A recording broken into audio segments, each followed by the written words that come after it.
Welcome to the Lucious Lyran podcast, where we dive deep into the mysteries of the universe and our place in it. I'm your host, Lucious Lyran, and today is a special day. We are in Taurus season, baby. That's right. Taurus season is here, and we're going to talk about something really cool. I just had a birthday, so being in this energy has been nice. And as I'm actually doing this recording, today is actually the full moon. Happy full moon energy to everyone that is listening and tuning in, or if you're watching this video on my YouTube channel. But yeah, so we're going to get into some feminine energy with us being in Taurus season.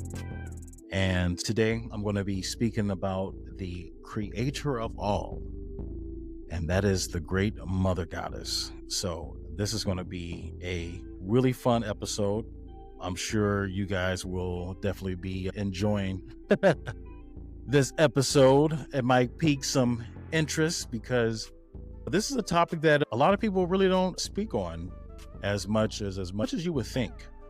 Even though I feel like with some people, because they don't want to disrupt some of the masculine energy that may be out on the planet. And you do have some women that are definitely unaware of it. And we try to do this whole thing of not wanting to hurt anyone's like feelings. But for me, I consider myself to be a scientist, and I like to deal with things that are blatantly obvious, even within nature, because you're not going to have a lot of men talk about this because they are just as confused as everyone else. And we have a lot of controlled information happen a lot on this planet, and pay homage to the great mother this episode. And I'm thinking what I might do is, because I'm going to be actually reading from a chapter of my book that's actually dedicated to this particular topic, and also dedicated to the great mother, that, probably the next few podcast episodes will be just the continuation of this one.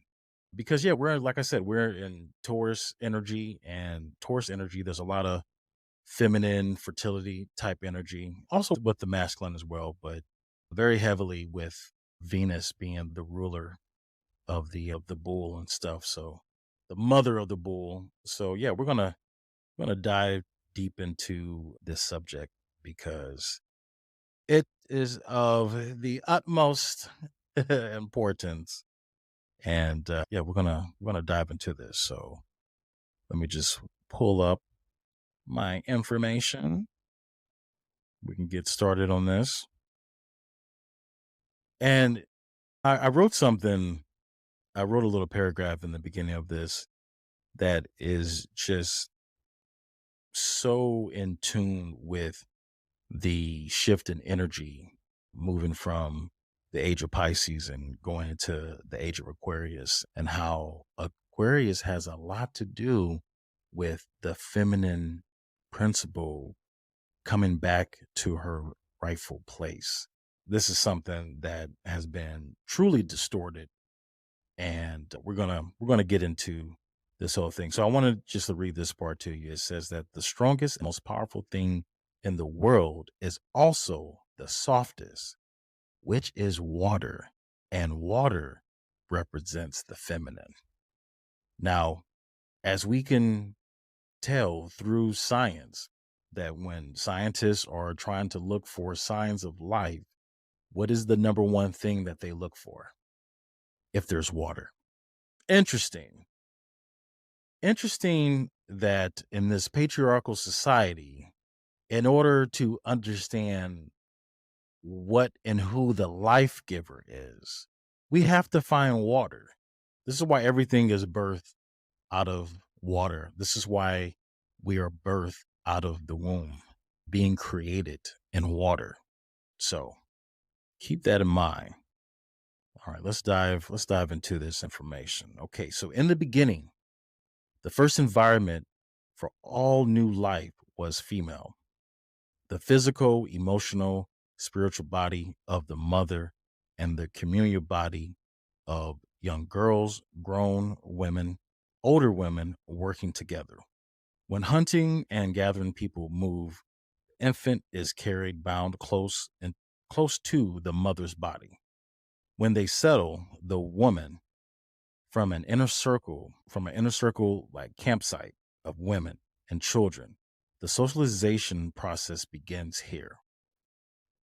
I always experience my art as what can be only described as a like a mystic grounded process, or some people may call it more like shamanic, but in respect to our indigenous people, I will refer this as being a grounded mystic, entering into a state of being or mind where knowledge is available from past, present, and future.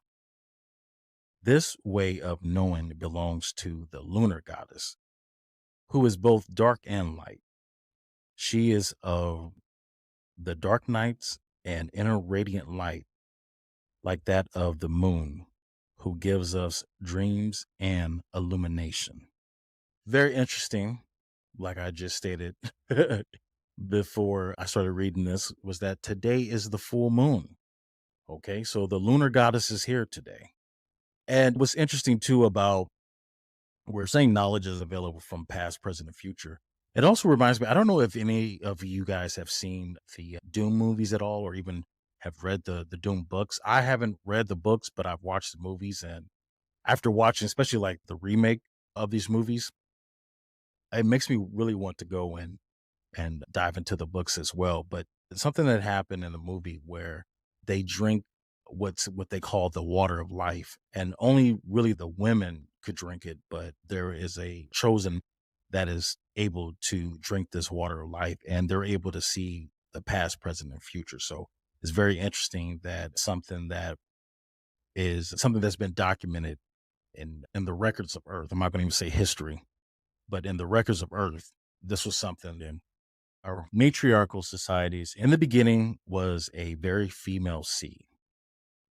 For 2.5 billion years on Earth, all life forms floated in the womb like environment of the planetary ocean, nourished and protected by its fluid chemicals, rocked by the lunar tidal rhythms. Charles Darwin believed the menstrual cycle originated here, organically echoing the moon pulse of the sea.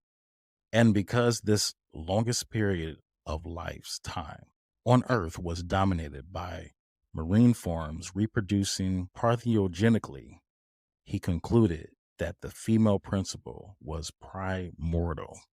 Okay? So, for all you men out there, Charles Darwin said this. Okay? Go do your homework, go do your research. He said this. In the beginning, life did not gestate within the body of any creature, but within the ocean womb containing all organic life. There were no specialized sex organs, rather, a generalized female essence reproduced itself within the female body of the sea. Before more complex life forms could develop and more onto land, it was necessary to miniaturize the oceanic environment to reproduce it on a small and mobile scale. Soft, moist eggs deposited on dry ground and exposed to air would die. Life could not move beyond the water, hugging amphibian state. In the course of evolution, the ocean, the protective and nourishing space of the, I believe it's pronounced amniotic fluids, even the lunar tidal rhythm was transferred into the individual female body. And the penis, a mechanical device for land reproduction, evolved. The penis first appeared in the age of reptiles about 200 million years ago. Our archetypal association of the snake with the phallus contains no doubt this genetic memory. That is very interesting that the first sign of a male happened in the age of reptiles. Okay, that's really interesting. This is a fundamental and reoccurring pattern in nature. Life is a female environment in which the male appears, often periodically and created by the female to perform highly specialized tasks related to species reproduction and a more complex evolution. Now, this is what's interesting. And this is also cool too, because I get to interject within this writing for you guys and stuff. So you can even start to understand how this also plays out just for us humans. Two things is the oldest bones found in Africa was actually a female's bones. And then what was the other thing I was going to say outside of that? I just lost what I was about to say, but yeah, so the oldest bone is female. And so we clearly stated that. And now just remember the other second confirmation of knowing that is also in the Sumerian tablets when Enki and some of the other Anunnaki beings, especially the female Anunnaki, there was a being that was female that they utilize to basically create us, to create humans and stuff by using a particular female that was already here. That's why that whole thing in the Bible of that whole Adam being first, the first human, it's definitely not true. Definitely not a true story. That's more mythos than anything because we can see not only scientifically, but also those that came before us also wrote the fact that there was a female here that we are, connected to within our DNA, along with the Anunnaki DNA. But we'll get into that part a little later. Okay, so a freshwater crust ocean produces several generations of females by parthenogenesis. I could be pronouncing that wrong. The egg and its own polar body mate to form a complete set of genes for a female offspring. Once annually, at the end of the year cycle, a short lived male group is produced. The males specialize in manufacturing leathery egg cases able to survive the winter. Among honeybees, the drone group is produced and regulated to the sterile daughter workers and the fertile queen. Drones exist to mate with the queen.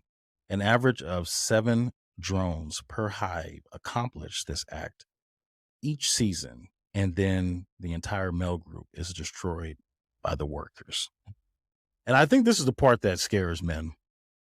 Obviously, this is not within the human species, but in certain other species groups that's here on the planet, this is what happens. And I feel like the men who had to rewrite a lot of our information that we once had long ago was afraid of how powerful the feminine energy is. And instead of having respect and paying homage to the feminine energy, fear had gripped a hold, and which really took it into a very dark and sinister type of mindset towards females.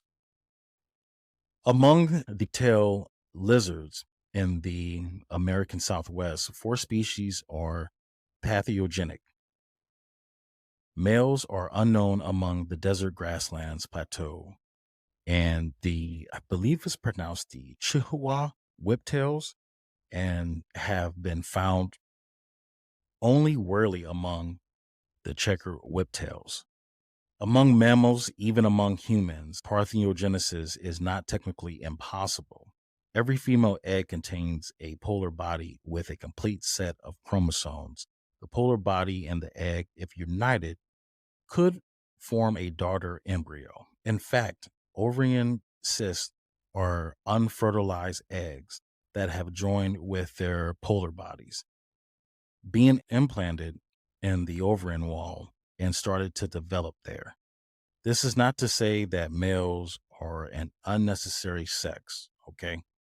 Which that's what I was stating back when we was talking about the beast. And I think this is, like I said, this is the part men get caught up in. But look, it's not that we're not important or anything like that. And I think that's where the immaturity happens in our society, especially with adults. We need to stop being immature about certain information because this is going to help us and help us bring more balance to this planet, which is very important. And it's really the transition that humanity is going into is having to relearn everything. And I think people are afraid to have been wrong about stuff. And one thing I can tell you that the universe outside of human thinking, Earth, the whole right, wrong, good or bad, that is just human concepts. That doesn't exist outside of here. And we have to be okay with the fact that we've been taught things wrong or we misunderstood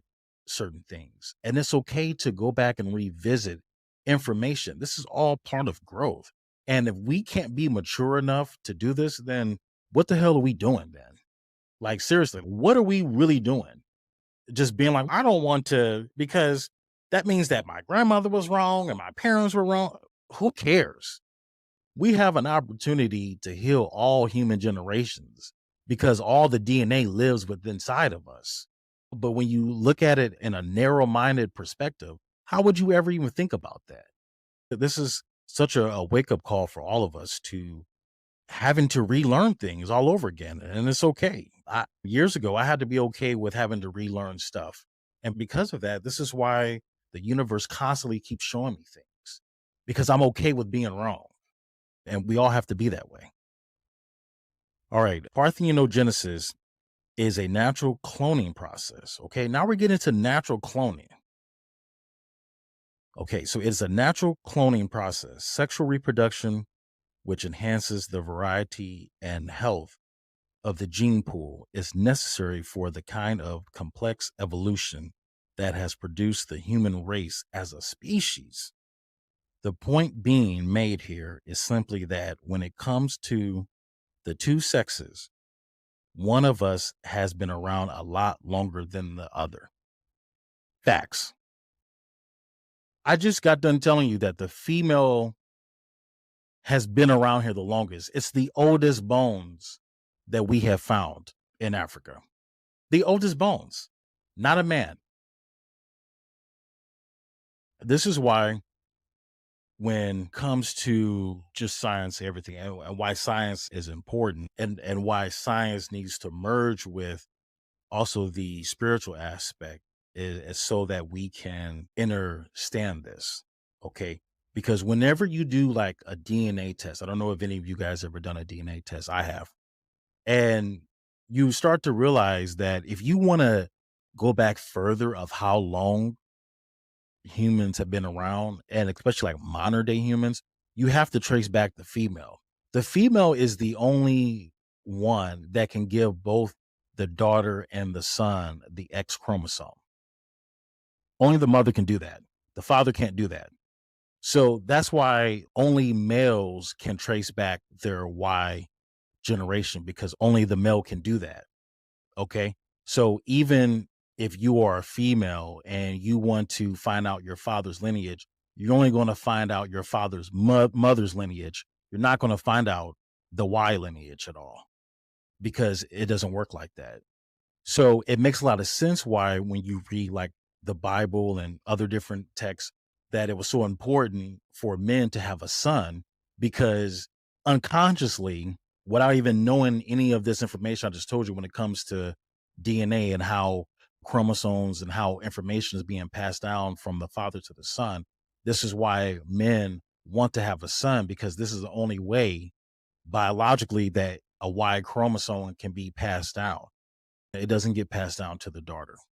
Okay, so that's something that you would think books like the Bible and other books would actually state that, but there's the natural scientific reason of why men do that.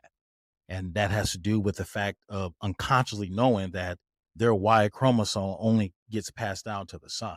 So biologically, it's natural for a man to want to have a son because that's how the Y chromosome survives. Okay. So keep that in mind. All right. And the Nature of Evolution, Female Sexuality by Mary Jane, I believe it's pronounced Sherfay, described her discovery in 1961 of something called the inductor theory. The inductor theory stated that all mammal embryos, male and female, are anatomically female during the early stages of fetal life. Mary, believe, yeah, okay, Mary Jane, yeah. Mary wondered why this theory had been buried in the medical literature since 1951, completely ignored by the profession. The men who made this her story making discovery simply did not want it to be true. Mary pioneered the discussion of the inductor theory, and now, with modifications based on further data, its findings are accepted as facts of mammals, including human development. And that's very true. Any of you guys can go to Google and you can type in the stages of when we are created in the womb, and you can see that we are literally all females into a natural transition happens within the womb where the female turns into a male. Okay. That happens naturally in the womb.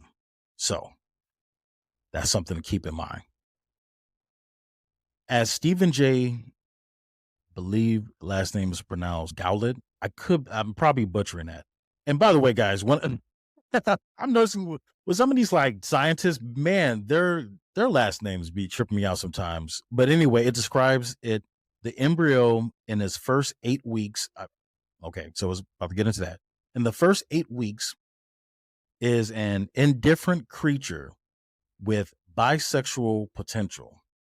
In the 8th week, if a Y chromosome bearing sperm fuses with the egg, the gonads will develop into testes, which secrete androgen, which in turn induces male genitalia to develop. In the absence of androgen, the embryo develops into a female. Okay? This is science, guys. Scientific facts. Why are we so scared of science? This is why, because we want to believe whatever we want to believe and not focus on the facts and have respect for how things happen naturally. I feel like we've got caught up in living in a very unnatural world, and we have to pay homage and respect to that which is natural. We really do. There is a difference in the development of the internal and external genitalia, however. For the internal genitalia, the fallopian tubes and ovaries are the sperm carrying ducts. The early embryo contains a precursor of both sexes. In the presence or absence of androgen, as one set develops, the other degenerates. With the external genitalia, the different organs of males and females develop along diverging lines from the same precursor. This means, in effect, that the clitoris and the penis are the same organ formed from the same tissue. There are a ton of pictures that you can Google online to see that. It's the same thing.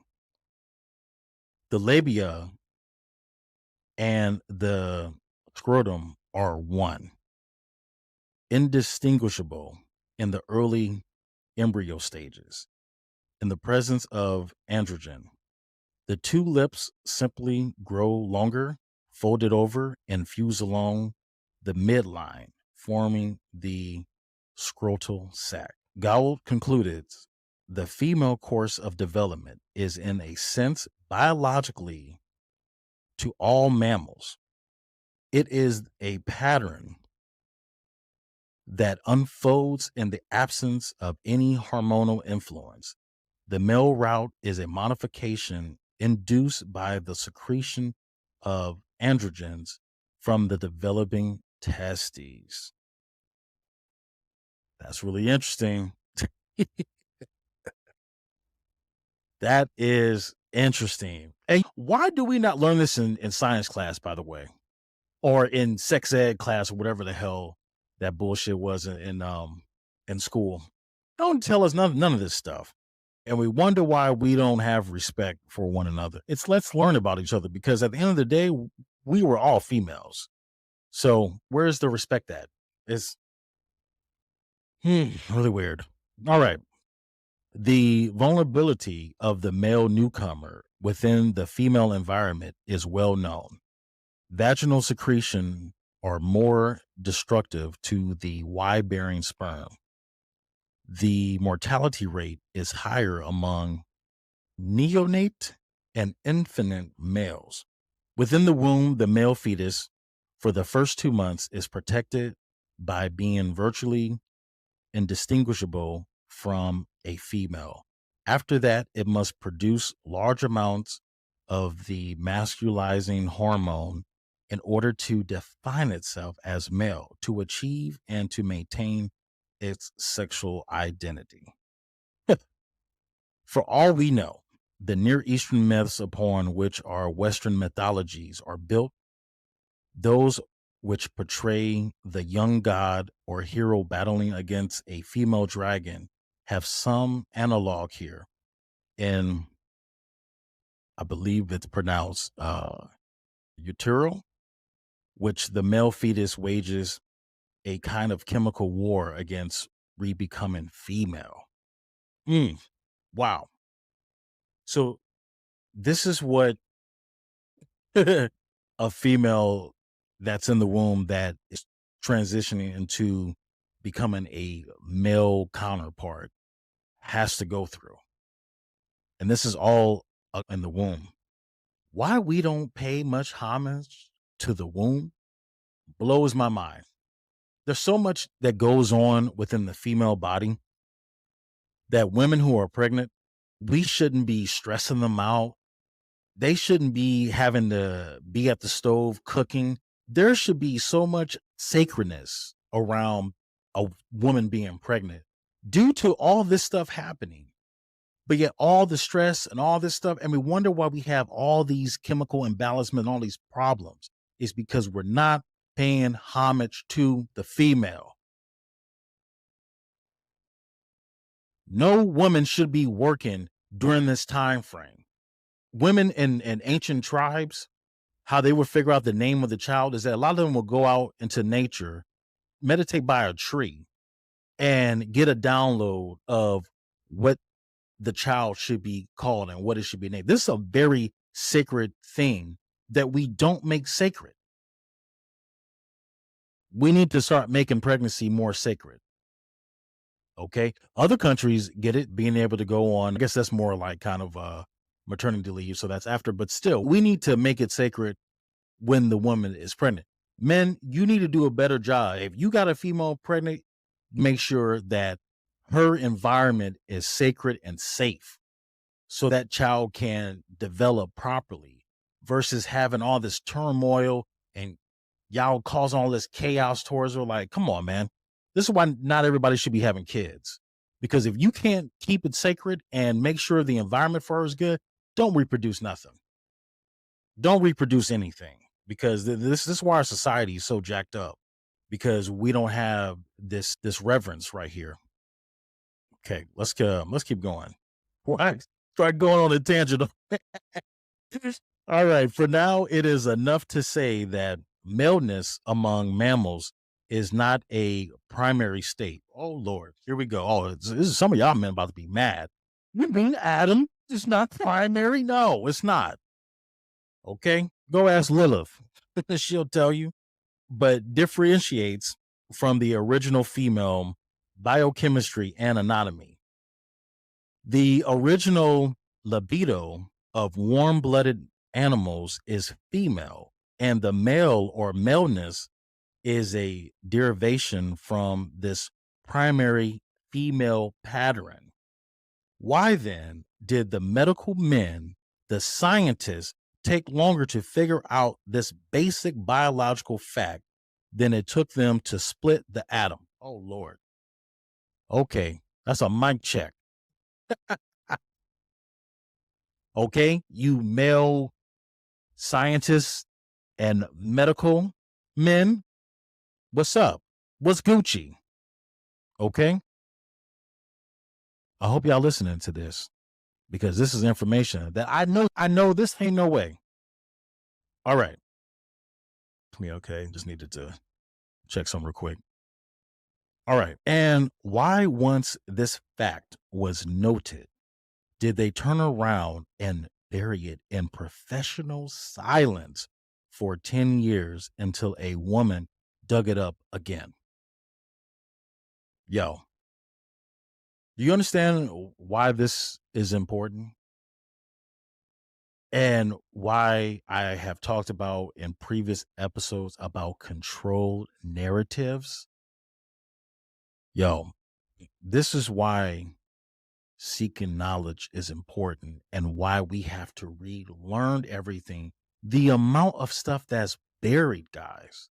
We only hit surface level information, which is why it calls for somebody that's deep to go into the deep to find it.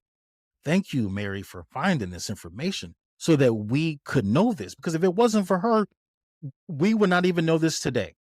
And it's crazy because this information is still ignored today. I don't hear nobody talking about this right now. Nobody talking about this. And this is important. This is really important. And is really important for men to see how important we are because we have to fight in the womb to stay masculine. That's a big deal to me. So it's important for us to be masculine and be here for the females, man. Stop acting like little boys. And like I said, let me not get off on a tangent. All right. Why indeed? For about 2,000 years of Western history, female sexuality was denied. When it could not be denied, it was condemned as evil. The female was seen as divinely designed to be a passive vessel serving reproductive purposes only. In one not too ancient dictionary, clitoris was defined as the rudimentary organ, while masculinity equaled the cosmic generative force. With feud, female sexuality was not so much rediscovered as pathologized. Good Lord. Few dismiss the clitoris as an undeveloped masculine organ and define original libido as male. Wow. We just got done reading that the original libido was female. Okay. But yet we want to demonize female sexuality. Oh, you're a whore. Oh, for what? But it's okay for you to be one. It's okay for you to go ahead and have fun and stuff. But the original can't do it because you've been lied to by other men because they wanted to show dominance. Come on, man. Nah. Clitoral eroticism was reduced to a perverse neurosis. Even after Masters and Johnson laboratory studies were published in Human Sexuality Response in 1966, their findings were not integrated into psychoanalytical theory. I know I'm not saying that right. And it's so amazing because researching and stuff, it's one thing to write it down, but then trying to pronounce some of these scientific terminologies, no. Once again, we're not taught these words, right? It's like, how do we know? In the Mary Jane Sherfay's research, during that period, she found not one work of comparative anatomy that described or even mentioned the deeper lying clitoral structures. Yet every other structure of the human body was described in living detail. Wow. Even today, with our relative sophistication compared to 1987, we are frequently whistled at by magazine headlines that promise breathless articles announcing the discovery of a new spot, a G spot, an X spot located within the vagina. Within all of these new spots exists the old wistful desire to deny the existence of the clitoris as a trigger organ of female orgasm. And why? Mm. Hold on, I gotta take a drink for this next part. Mm. Love me some water. All right. There is this generalized traditional fear of female sexuality. Just got done just talking about that. Men, stop being afraid. It reminds me of, have you guys ever seen, oh my gosh, it's called How High, and it's with Red Man and Method Man. And there's a part that Red Man talks to this young college kid, and he's like, don't be scared. It's only pussy. Don't be scared. All right. Okay, let's get into it. Further, there is discomfort with the similarity, with the common origin of the female clitoris and the male penis. Women are used to hearing the clitoris described as an undeveloped penis. Men are not used to thinking of the penis as an overdeveloped clitoris. Finally, and most seriously, there is a profound psychological and institutional reculance to face the repercussions of the fact that the female clitoris is the only organ in the human body whose purpose is exclusively that of erotic stimulation and release. Go females. That's what I'm talking about. That's what you got. Naturally desiring for you. Okay? Don't let these men fool you out here. Okay? Which is probably why let me not, probably why I don't know how to eat cookie right. Okay? Let's continue. Hold on. See, there we go. Okay, no, I read that part already. Okay. So, what does this mean? It means that the human female alone among all Earth's life forms, sexuality and reproduction are not inseparable. It is the male penis, carrier of both semen and sexual response, that is procreative and erotic. If we wanted to reduce one of the sexes to a purely reproductive function on the basis of its anatomy, it would be the male sex that qualified for such a reduction, not the female, not the human female. But these are only biological facts. These are only biological realities. As we know, facts and realities can be and are systematically ignored in the service of established ideologies of religious beliefs. Yo, earlier, we were just talking about how it's said in the Bible when it comes to having this fake persona of thinking that men were created first and women come from the rib of a man. Yo, that no, that just makes no sense. And the fact that there are adults that are even far older than me that still believe that as it being a fact. with all this information I just read to you, with all this scientific terminology, y'all ain't ever come across this? Mm. Seems like to me, some of y'all don't love women. Now, let's get back into. Okay.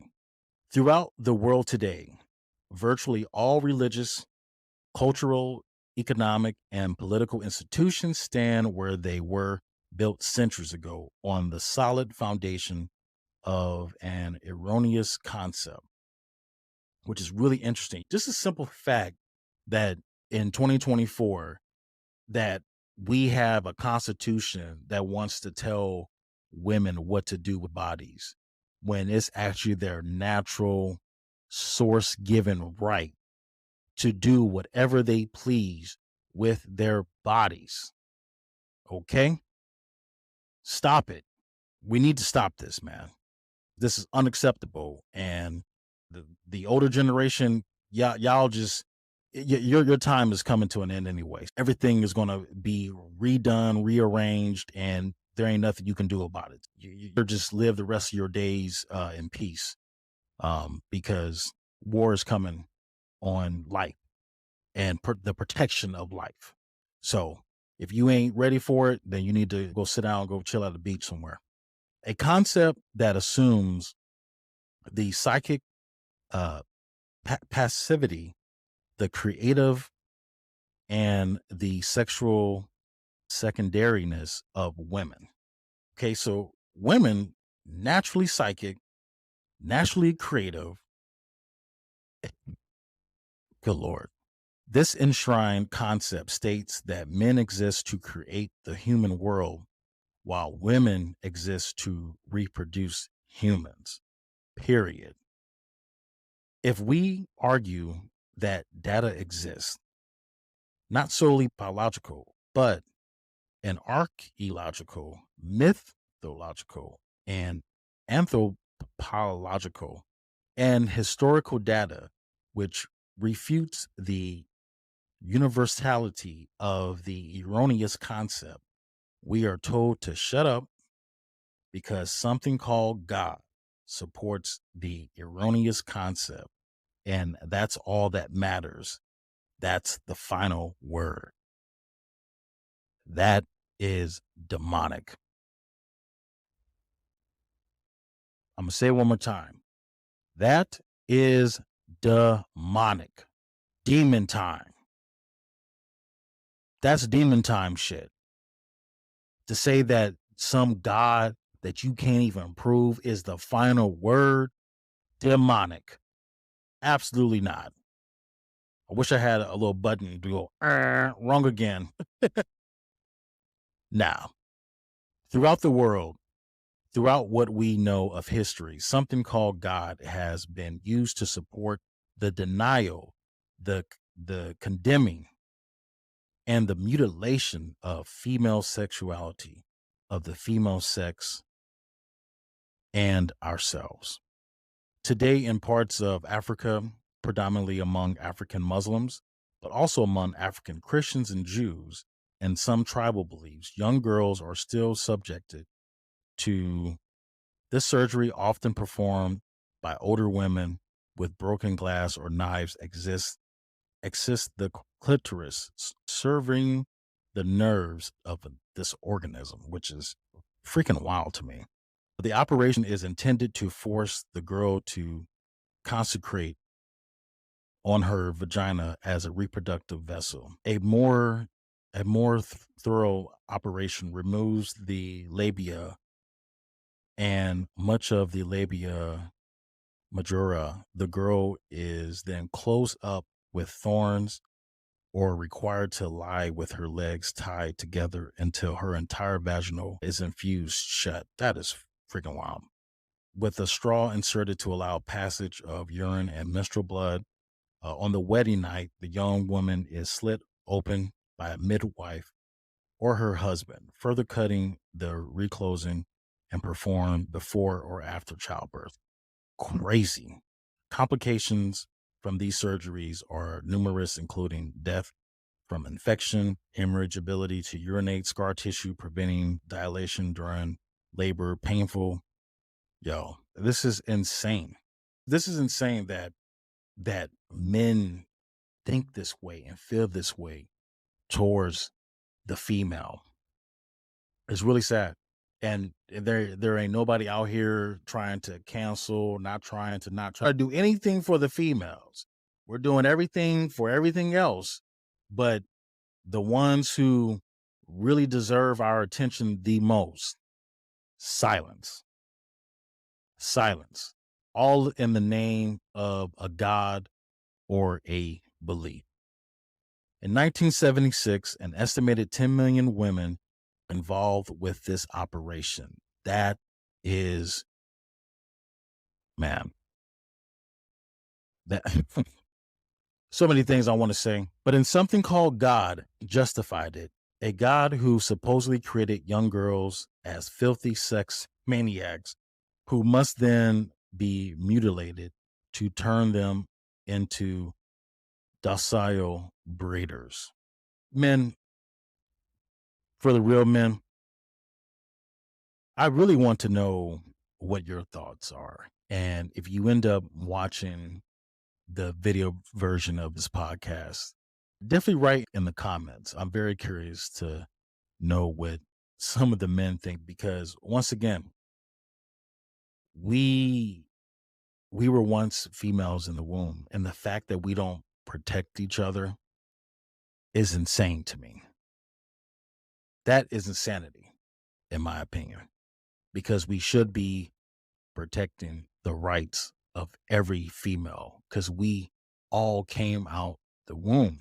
And this is why I get on males the most, because we have to clear up the karma that has happened through the male lineage when it comes towards the female, because the dark masculinity, the toxic masculinity is not only within the males, but it's also within the females as well. And we need to do a lot of healing on that. And that's why I will be announcing a particular clearing ritual that's going to be based on healing from the dark patriarchal energy that we've all have encountered for over 3,000 years. It's really sad what other humans have been doing to other humans. And so we need to heal from that, clear all that old ass energy, and move forward. All right. The word infibulation comes from the Latin fibula, meaning clasp. Those civilized Romans, great highway builders, also invented the technology of fastening metal clasp through the precuss of young girls to enforce chastity. This practice was copied by Christian crusaders during the early Middle Ages in Europe. They locked up their wives and daughters in metal chastity belts and then took the keys with them while they were gone, often for many years fighting for God in the Northeast. Disgusting. Unless through hypocrisy and racism, we dismiss these practices as merely barbaric or ancient. We must recall that clitorectomies were performed in the last century on young girls and women in both Europe and America. This surgery, very popular with the 19th century Victorians, was inflicted on many female considered to be oversexed, or as a punishment for masturbation, or as a cure for madness. No, what's madness is y'all doing this stuff to women. That's what's madness to me. That is just ridiculous. And this is really crazy, just going back and rereading this right now, because I wrote this back in like 2016. So to go back and reread this, I'm just like, this is crazy. This is nuts. Like, what? Oh my gosh. And I kid you not, like a lot of this stuff, I don't even remember even writing most of this stuff. So that just goes to show you, like, I was in a zone when I was putting this book together, because wow. Like I said, it's one thing to look at something when you do it presently, and then years later you go back and reread it, and you're just, holy cow! Like this is so important to know all of this because we need to be aware, and this is why I have my personal beef with religious ways of thinking when I go through history and I look at all this stuff. And yeah, it happened, and it happened because we were in the dark age, but that doesn't mean that it was okay to do any of this. And I have every right to be upset by this and to think that this is okay because yeah, you wanted to erase stuff out of history, you about to be erased out of history. That's going to be something that in this lifetime most of you will see. Okay, these determinations were all made by male relatives, male physicians, and male clerks, and the women involved had no legal say in the matter. And this, you guys are doing this with these abortion laws. You're doing the same stuff, just in a different light. You're still trying to have women not have any say so.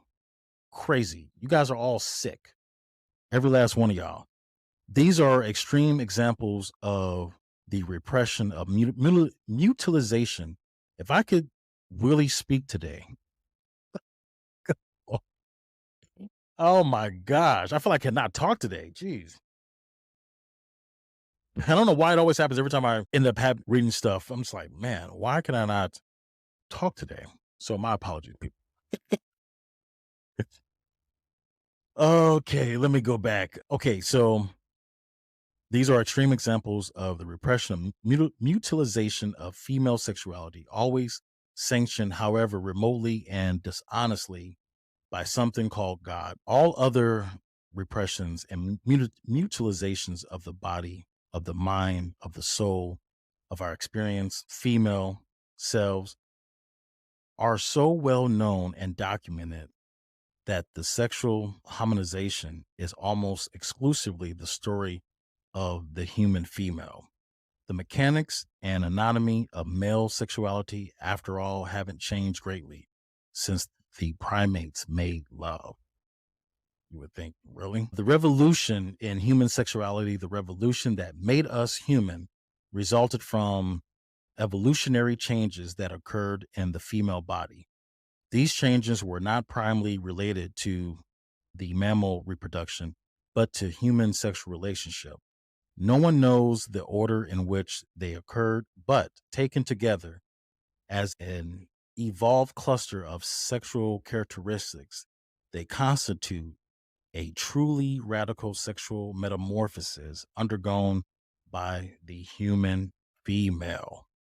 Okay, and we're going to stop right there. Wow. That was a lot to unpack. And me going back and rereading this and looking at this, I'm just like, wow, this is still happening today. And it's really wild to me and even sad to see that we're just going backwards. We have a small group that's going forward, and then we have this larger group that's going backwards. Now we need to build up the smaller group to move forward and to progress in life because this is the time frame that we're in. And this is why the US, the world, everywhere is going to get shaken up because we have to move forward. It's very important for us to do that. With that being said, yeah, I want to thank you all for joining me on the Lucious Lyran podcast. If you found value in today's episode, please share it with friends and family. And don't forget to follow for more content like this. For more resources, you may check out our website at hotrs13.org. Once again, that is HOTRS13.org. Until next time, keep making those small changes and watch how they add up to a more transformed life. I want you to stay inspired and growing. Join me again next time for more discussions on life, astrology, love, science, and spirituality with its connections to our daily lives. And remember to always live in power.